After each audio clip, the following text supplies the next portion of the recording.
하겠습니다. 상한 갈대, 꺼져가는 심지도 살피시는 주님.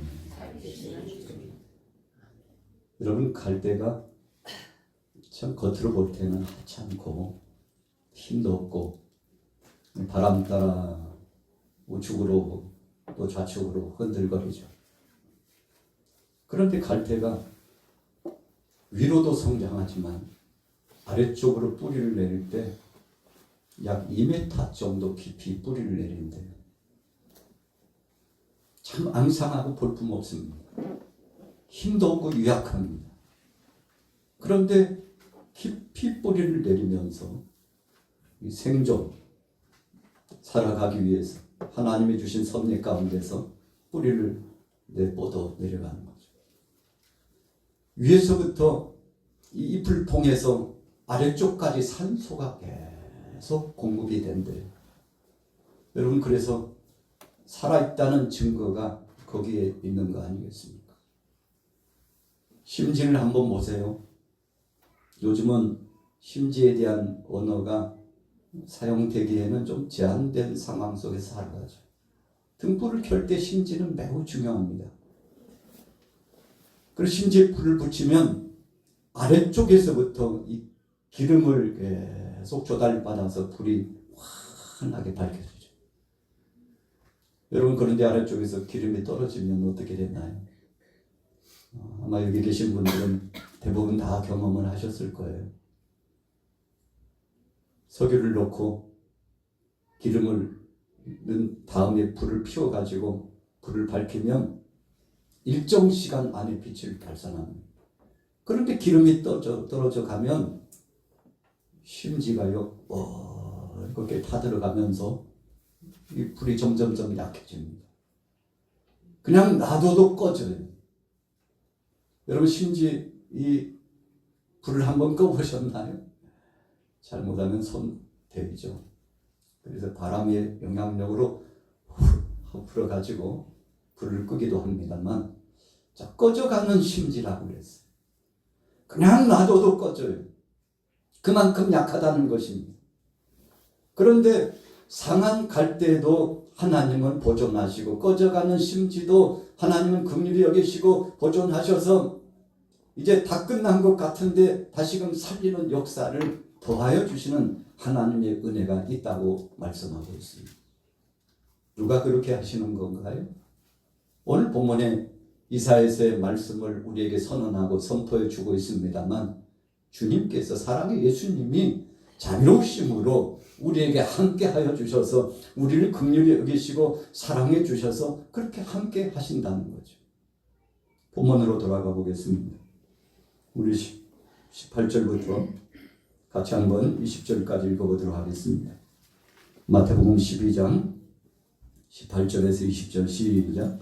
보라, 내가 택한 종 곧 내 마음에 기뻐하는다. 내가 사랑하는 자로다. 내가 내 영을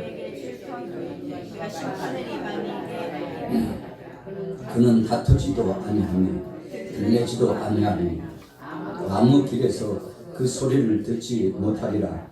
상한 갈대를 꺾지 아니하며 꺼져가는 심지를 끄지 아니하기를 심판하여 이길 때까지 하리니. 상한 갈대 내버려 둡니다. 꺼져가는 심지 그냥 놔둡니다. 그런데 오늘 본문 말씀을 묵상하고 있다 보니까 여전히 여상이 10년도, 100년도, 1000년도 그렇게 두는 것이 아니라 제한적인 시간 동안에 그렇게 한다고 했습니다. 자, 본문에 보세요. 심판하여 이길 때까지 하리. 여러분, 주님이 장차 호령과 천사장의 나팔로 오셔서 심판하시려고 우리를 부르시는데, 믿음의 사람들은, 신실한 믿음의 사람들, 완전한 의로운 자들은 영생의 부활을, 그렇지 않고 믿음 없이 하나님의 뜻을 거스리고 자기 자중심, 육신의 소욕중심, 사탄에게 붙잡혀서 정욕으로 살아간 모든 사람들은 심판의 부활로, 영벌의 심판을 받기 위한 부활로 주님 앞에 다 서게 된다고 그랬는데, 여러분, 이런 때를 마지막 종말의 심판의 날이 다가온다고 그러는데 오늘 상한 갈대와 꺼져가는 심지와 같은 그런 사람들을 바로 심판 때가 다가오는 그 직전까지는 기회를 주셔서 저들이 돌아올 기회를 주시고 회복할 기회를 주시고 주님의 은혜 가운데 말씀의 꼴을 먹고 다시 한번 하나님 앞에 나올 수 있는 그런 기회를 주신다는 말씀이죠. 오늘 본문에 보면 예수님께서 회당에 들어가셨습니다. 사람들이 얼마나 많이 모여 있는지. 그런데 예수님에게 딱 눈에 띈 사람이 있었어요. 한쪽 손은 멀쩡한데 건강한데 한쪽 손이 병에 이 고통이 심화되었어요. 여러분 무슨 병입니까? 손 마른 병이라고 그랬어요. 여러분 우리가 이 신체 구조의 인체에 한 70% 이상이 뭐라고요? 물이에요. 물. 수분이 빠지면요, 몸속에 있는 이 영양분, 수분을 통해서 구성되는 물이 빠지면 앙상하게 됩니다. 손마른병이라고 하는 것은 여러분 정상적으로 영양분이 공급되지 못해가지고 이쪽 손은 멀쩡한데 이쪽 손은요 자꾸만 꼬부라져. 정상적으로 쓸 수가 없어요. 왼쪽은 멀쩡한데 어떤 사람은 오른쪽이 자꾸만 꼬부라져가지고 저리고 시리고 통증과 고통을 느끼는데 예수님께서 회당에 들어가서 주목해 보시는데 한쪽 손이 마른 사람이 괴로워하고 고통스러운 삶을 살고 있는 것을 보시고 예수님께서 저를 불러서 치유하시고 회복해 주었습니다. 주위 사람들이 울성이에요. 예수님을 향해서 힐 안 하고 조롱하고 쌍욕만 안 했지 할 수 있는 말을 다 붙여가지고 예수님을 공격하고 있는데 이유가 뭡니까? 오늘이 바로 안식일인데 안식일 날 왜 손 마른 사람을 고치느냐는 거죠. 그것은 해서는 안 된다. 그때 예수님께서 오늘 본문에서 아주 중요한 말씀을 주시죠. 무슨 말씀입니까? 하나님은 안식일의 주인이시고 안식일에는 하나님 앞에 영광 돌리는 것뿐만 아니라 생명을 살리는 그 영혼을 살리는 일은 제한하지 말고 계속 진행해야 될 것임을 오늘 예수님께서 선언하고 말씀하고 계시죠. 자, 본문 한번 볼까요? 자, 11절로 넘어가 봅니다. 같이 읽습니다. 11절 시작. 예수께서 이르시되 너희 중에 어떤 사람이 양 한 마리가 있어 안식일에 구덩이에 빠졌으면 끌어내지 않겠느냐. 사람이 양보다 얼마나 더 귀하냐. 그러므로 안식일에 선을 행하는 것이 옳으니라 하시고. 할렐루야.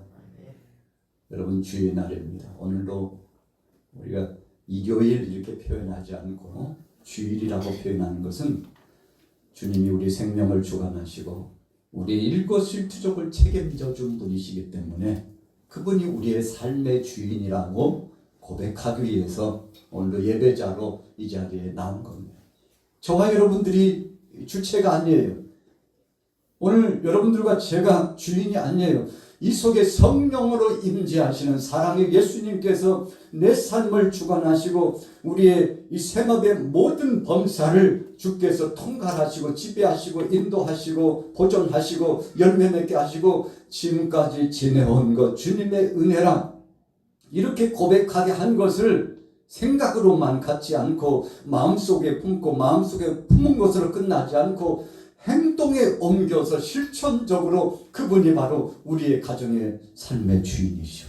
내 육체와 영혼의 주인이시오. 나의 모든 일거수일투족을 주관하신 분이라고 고백해 올려드리는데 여러분 주일의 날, 이 주일이 그런 날입니다. 그리고 주님 앞에 나와서 찬송하고 헌물을 올리고 기도 제목을 붙여 아버지 하나님 앞에 올리고 주님이 내려주시는 말씀을 받고 그 말씀에 아멘하고 하나님의 말씀이 내 삶의 접목이 돼가지고 그 말씀을 적용하여 살고 세상의 법도 중요하지만 더 중요한 것은 하나님의 말씀의 법이 중요하기 때문에 하나님의 말씀의 법이 내 삶의 기준이 되고 그 말씀에 의하여 엠마오 도상의 두 제자처럼 그런가 해서 깨닫고 확증이 오고 그 말씀대로 실행해 나가요 살겠다고 하는 결단이 바로 이 주일날 예배 시간에 주일날에 주님 앞에서 주어지는 것인데, 여러분 안식일날 회당에 모인 사람들이 이 손 마른 사람들 병자를 보고서 긍휼의 마음이 없었다는 겁니다. 저의 문제가 나의 문제라는 이런 생각, 공감하는 마음이 없었다는 것입니다.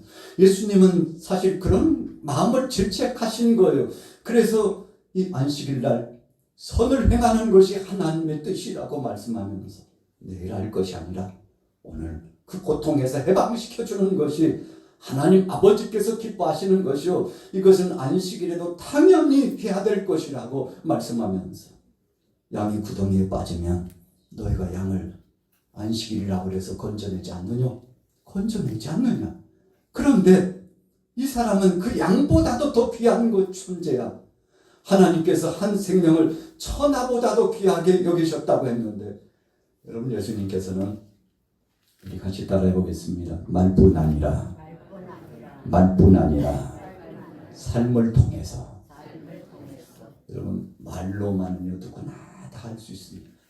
그러나 삶을 통해서 보여주는 것은 다 할 수 있는 것이 아닙니다. 우리가 초대교회 바울이 안디옥 지역에 가가지고 바나바와 더불어서 사역을 진행하는데, 참 나중된 자가 처음 된 자보다도 더 승하고 하나님 앞에 칭찬을 받는다고, 늦기 시작한 안디옥 교회가 선교 비전을 품고서 영혼 구령에 뛰어나가서 사역을 하는데 너무 마음이 기쁜 거예요. 그래서 수일 동안, 수달 동안, 수년 동안 하나님의 말씀을 가지고 계속 양육을 합니다. 하나님 말씀이 힘이 되고 위로가 되고 능력이 되고 예수 그리스도 외에는 구원자가 없다는 사실을 계속 선포하고 가르쳐 나갔더니 안디옥교회 교우들이 그때부터 말씀을 삶 속에 적용해가지고 실천하기 시작합니다. 그래서 그 지역에 있는 사람들이 안디옥교회 교우들을 보면서, 이야 진짜 예수 믿는 사람들은 다르구나. 저들이 빗대서 예수쟁이라고 그랬잖아요. 그런데 예수 믿는 사람들은 그 삶 자체가 다르고, 예수 믿는 사람들은 세상 사람들과 비교적으로 다르다는 것을 인정하고 칭찬하고, 그리고 축복할 수밖에 없고 저주할 수 없는 그 상황 가운데, 여러분 그리스도인이라고 칭호를 받았잖아요. 그리스도인이라고 하는 것은 예수쟁이, 예수에 취하고 예수에 미치고 예수 안에서 삶이 변화되고 사람들에게 모범적인 은혜의 역사, 선한 영향력을 끼치는 사람이고, 저런 사람들이 우리 동네에 있다는 것은 참 감사한 것이고, 우리도 저들이 따라 믿었던 예수를 그리스도로 믿어야 된다고 마음속에 감동의 물결이 몰려와가지고, 여러분 우리 자신을 자화자찬하는 것은 신뢰감이 떨어집니다.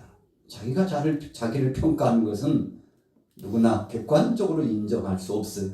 그런데 나 말고 다른 사람들이, 주위에 있는 사람들이 오늘 저와 여러분들을 인정하고 칭찬하고 축복할 수밖에 없고, 하나님이 기뻐하시는 사람, 이 세상에서 빛과 소금의 이 직임을 잘 감당하는 책임감 있는 사람이라고 우리가 본받아야 된다고, 유동성으로 여러분 그런 여론이 형성되고 주위 사람들이 함께 추종하고 손에 손을 맞잡고 함께 한다면 얼마나 기쁘겠습니까?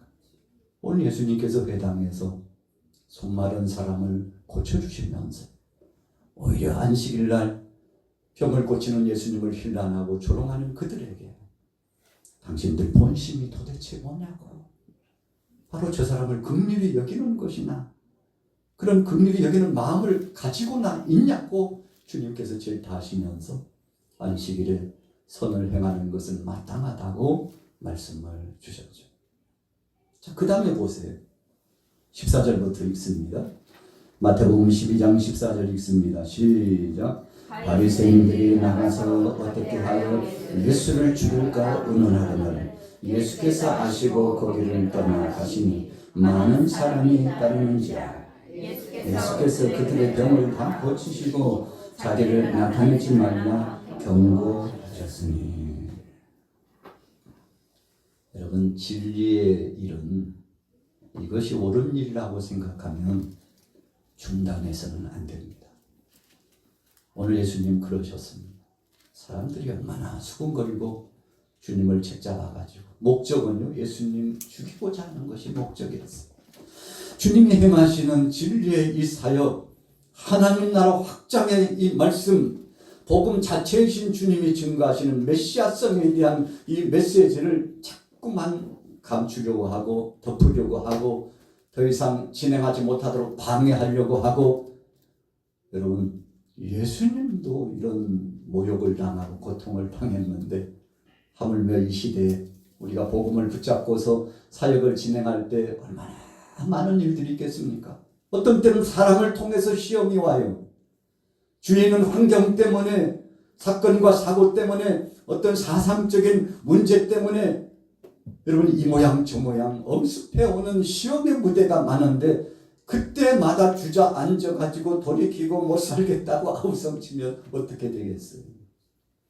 오늘 예수님 그러거나 말거나 아버지의 뜻을 위하여서 지속적으로 사역을 진행하셨는데, 아마 어느 사람 같으면 내가 뭐 이러려고 내가 이런 일을 했냐고, 내가 좋은 일 하려고 그런 건데, 하나님을 기쁘시게 하려고 한 건데, 하나님의 뜻을 이루려고 하는데 내가 이런 대우 받으려고 이렇게 했냐고 여러분, 인간적으로 생각하면요, 그 자리에서 사명 내팽개치고 더 이상 이 사역을 진행하지 않았을 겁니다. 그러나 주님은 자신의 전부를 내어주시러 오신 분이요, 우리를 살리시되 우리 한 생명 한 영혼을 천하보다도 더 귀하게 여기시고, 바리새인들 비롯한 사람들에게 고통을 쳤잖아요. 저 사람이 양보다도 못하냐고, 도대체 한 마리의 양보다도 가치가 없는 사람이냐고, 그 양보다도 더 귀한 사람인데 주님 말씀하시면서 주님 남아있는 다른 이 환우들을요 다 부르셔가지고, 당신은 어디가 아프냐고, 주님 저는 다리가 저리고 시리고 통증이 와가지고 잠을 못 잤냐, 주님 저는 머리가 지근지근 아프고 고통스러워가지고 불면증에 시달려서 괴로워서 하루 일상이 불편하고 힘들다고, 주님 내 마음에 이런 갈등이 언제부터 왔는지 모르지만 답답하고 걸걸하여 세상 것에 취하여 정말 아름답지 못하고 복되지 못하는 것에 취하고 중독이 돼가지고 내 삶이 망가지고 있다. 뭐 별별스러운 사람이 다 있었겠죠. 그런데 오늘 본문에 보세요. 여러분, 예수님께서는 모든 사람들을 고치셨는데 15절 보세요. 다시 한번 15절 읽습니다. 시작. 예수께서 하시고 거기를 떠나가시니 많은 사람이 따르는지라 예수께서 그들의 병을 다 고치시고 자기를 나타내지 말라 경고하셨으니. 우리 같이 따라해보겠습니다. 다 고치시고. 여러분이 다 고치셨다는 것은 첫째, 차별을 두지 않았다는 겁니다. 두 번째로, 주님의 사랑은 한도 없이 끝도 없이 깊다는 것을 의미합니다. 또 주님은 병자들을 그냥 지나치는 법이 없으신 분이라는 겁니다. 왜요? 그분은 완전하신 분이요. 또 우리 인생들은 본래 하나님께서 우리를 지으실 때는 하나님의 거룩한 형상과 모양대로 지음받았기 때문에 본시 하나님이 우리를 지으셨을 때 첫사람은요, 이런 질병의 고통과 탄식과 한숨과 사망의 권세가 함께하지 않았습니다. 오직 은혜 가운데서 영화롭고 영광되고 복된 그런 나날들을 살아갔던 거죠. 그러나 죄가 들어와서 죄가닥에 질병이 찾아오고, 죄가닥에 세상의 전쟁과 기근이 끊이지 않고, 죄가닥에 이 죄의 문제 때문에 세상이 어수선하고 어수선하고 혼란스러운데, 오늘 예수님, 야, 본래는 이런 것이 너의 몸에 있어서는 안 되는 것이야. 완전한 자로 내가 이제 곧 회복시킬 것이다 하고 말씀하시면서, 여러분 이 땅에 살면서 작은 천국을 조금 맛보게 하시려고 치유하시고 회복한 겁니다. 여러분, 주님이 그렇게 치유하시고 회복하심으로 말미암아 이 세상을 살아가는 제한적인 나그네 인생은 바로 죄의 그늘 아래 살아가지만, 언젠가는 이 날이 끝나고 주님이 영광스럽게 임재하셔서 우리를 부르시고 완전한 변화체가 되어서 영육간의 변화체가 되어서 주님 앞에 서게 되는 날이 올 것임을 예고하고 나타내시고 가르쳐 주시는 거죠. 여러분, 그래서 우리가 이 땅에 살면서 어떤 때 이 질병의 고통이 찾아오면 참 감당하기 쉽지 않습니다. 아니, 왜 다른 사람은 멀쩡한데 하나님은 왜 나만 갖고 그러시는지 몰라. 여러분, 어떤 때는 억울하기도 하고 마음이 아파 답답하기도 하고 백방으로 의술을 의존해보고 약을 써보지만 완치되지 않고 힘겨울 때 어떤 때는 회의감이 와가지고 주님, 이렇게 이대로 살아야 됩니까? 주님, 나를 긍휼히 여겨달라고 주님 앞에 탄식하면서 기도하기도 하잖아요. 여러분, 그러나 어떤 개인 한 사람뿐만 아니라 이 세상을 살아가면서 공통적으로 모든 사람이 질병의 고통 가운데 나이가 들면서 점점 쇠약해져요. 그래서 위에서부터 하얀 눈이 내리잖아요. 저도 요즘 보니까 하얀 눈이 자꾸만 서벅서벅 쌓여오는데 머릿결부터 변화가 와요. 그리고 얼굴도, 그리고 드러나지는 않지만 이 모든 몸의 변화가 찾아옵니다. 왜 그런가요? 주님이 부르실 날이 점점 가까우고 있다는 것입니다. 주님 앞에 갈 날이 다가오고 있다는 것입니다. 이 세상 나그네 인생은 언젠가는 마무리 짓고 영광스럽고 영화로운 그 나라가 주님이 선물로 주시는 그 영광스러운 영생의 날이 있기 때문에 그 날을 고대하도록 하시기 위해서 몸에 신호를 보내는 거예요. 여러분, 그래서 육체나 또 정신적으로 영적으로 신호가 올 때마다 우리는 그렇게 고백해야 됩니다. 주님, 머지않아 주님이 우리를 부르시고 나를 부르실 텐데, 그러나 이 땅에 살면서 정말 주님 영광을 드러내며 복된 삶, 적극적으로 복된 삶, 이 짧은 삶 아름다운 열매를 맺을 수 있도록 성령님 나를 도와주시고 은혜의 역사로 함께하여 주옵소서. 수가성 여인이 예수님을 만났죠. 정오의 시각에 물길로 갔는데 웬일인지 거기에 예수님도 함께하고 있었습니다. 유대인 남자예요. 사마리아 여인이 참 쑥스럽기도 하고 예외적이기도 하고, 어떻게 유대인 남성이 여기에 왔을까? 우리 사마리아에는 저런 사람들은 대부분 자리를 피하고 돌아가는 길목인데 왜 왔을까 궁금했겠죠.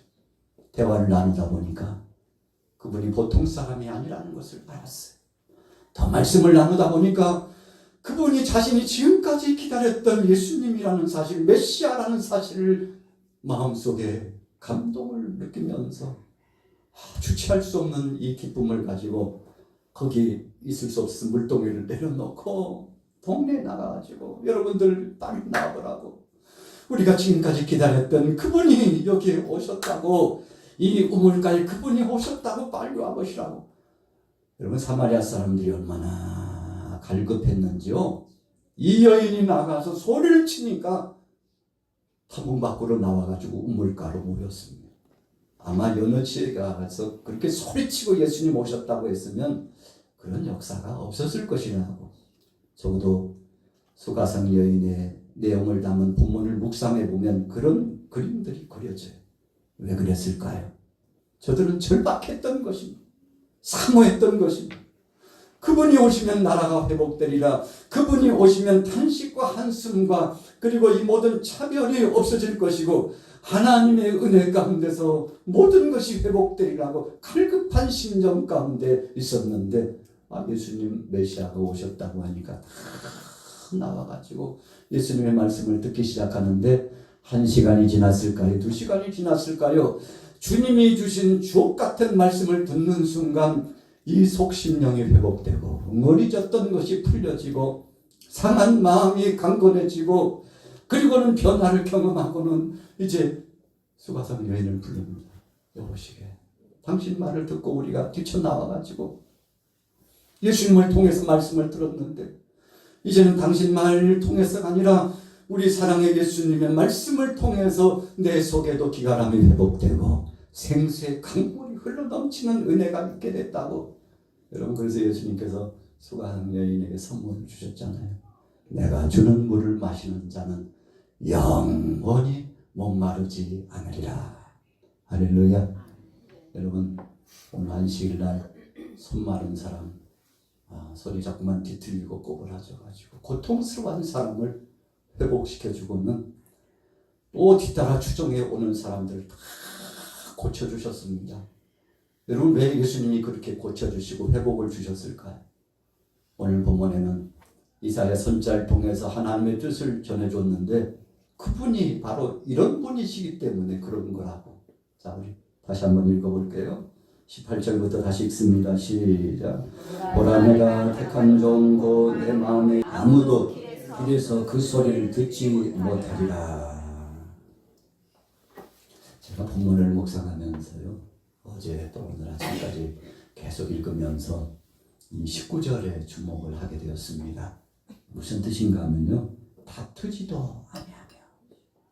여러분 진리는요, 이것이 진리라고 할 필요 없어요. 진리는 그 자체가 인정되는 줄로 믿습니다. 진짜는요, 아니야 이것이 진짜라니까 할 필요가 없어요. 왜요? 여러분 금을 한번 보세요. 진짜는요, 긁고 긁고 파내고 파내도 속에 금이에요, 아니에요? 금입니다. 그런데 도금한 것은요, 아니 진짜라니까. 그러면 한번 긁어볼까? 파내볼까? 뭐 꼭 그렇게 할 필요 있어? 자꾸만 변명하죠. 그러나 진짜는요, 그렇거나 말거나 겉도 진짜고 안도 진짜인데, 오늘 예수님께서 내가 겨우 길이요 진리요 생명이라고 말씀하셨는데 다툴 필요 없습니다. 여러분 우리 믿음의 사람들도 마찬가지예요. 우리가 사랑의 예수님을 구주로 영접하고 있으면서 세상에 나아가서요, 이게 진짜라니까 왜 자꾸 가짜 취급을 그럴 필요 없어요. 진리 대신 주님을 모시고 가면 성령께서 함께 동행하시고 나 말고 내 안에 역사하시는 사랑의 주님께서 주권적인 능력의 권세로 하나님의 영광스러운 은혜의 역사를 선포하게 하고 나타내 주실 줄로 믿습니다. 여러분 오늘 본문에 보니까 예수님이 회당에서 피해 나오셨어요. 바리새인들과 멱살 잡고 싸우지 않았어요. 왜요? 그분 자신이 진리고 그분이 구세주이고 누가 부정한다고 해서 부정되는 것이 아니기 때문에 예수님 나오셔가지고 또 할 일을 다 하시잖아요. 여러분 그래서 예수님께서 다투지도 아니하셨다고 하는 이 핵심적인 말씀에 우리가 분명히 우리 마음을 둘 필요가 있습니다. 그래서 예수님 뭐라고 말씀하셨습니까? 손으로 악을 이기라. 너희를 핍박하고 공격하거든 오히려 즐거워하라고. 한쪽 뺨을 때리거든 또 다른 한쪽 뺨. 여러분 그래서 오직 선대한 마음으로 가지고 나가면 하나님께서 역사하신다고 그랬는데, 자, 두 번째 보세요. 우리 같이 따라해 보겠습니다. 들레지도 아니하리니. 자, 들렌다가 무슨 뜻입니까? 제가 사전에 찾아보니까 혼잡하게 한다. 여러분 다투지도 않고 들레지도 않았다는 것은 보통 다툼을 가지고 가는 사람만 고함을 지르고요, 나도 못 먹고 당신도 못 먹어 하고요, 파괴적인 역사를 자행합니다. 나만 못 죽는다니까 같이 죽어야지 하고요, 혼잡하게요 다 깨뜨려버립니다. 여러분 그런데 예수님은 그렇게 하시지 않았다는 것입니다. 거기에 있는 그 영혼들을 불쌍히 여기셨어요. 그 영혼들도 살려야 될 영혼인 것을 주님 기억하셨어요. 바리새인들도 사두개인들도 제사장들도 로마 군병들도 그 밖에 정치인들도 다 구원받아야 될 불쌍한 영혼인 것을 주님 알고 있었어요. 한 생명을 천하보다도 귀하게 여기신 그분께서 그들을 향하여서 다투지 않으시고 그들을 향해서 들레지 않으시고 혼잡하게 하고 저주하고 희롱하지 않으셨다는 것입니다. 이유가 뭘까요? 그 영혼이 불쌍하기 때문에 때가 되면 저들도 하나님 앞에 아버지 앞에 돌아올 때가 있을 것이라고 하는 기회를 부여하신 신실하신 주님이시기 때문에 여러분 어찌 보면 참 망나니 같은 삶을 살아간 사람들이잖아요. 이유 없이 짓잡고 공격하는 사람들이잖아요. 그럼에도 불구하고 주님은 그것까지 참으시고 인내심을 가지고서 오히려 그들을 악대하지 않고 선대해 나갔는데 여러분 이 모습 속에서 오늘 주제가 떠오르는 겁니다. 우리 같이 따라해보겠습니다. 상한 갈대, 꺼져가는 심지. 사실은 이 주인공은 저고 여러분들입니다. 상한 갈대 같아요. 꺼려가는 심지 같아요.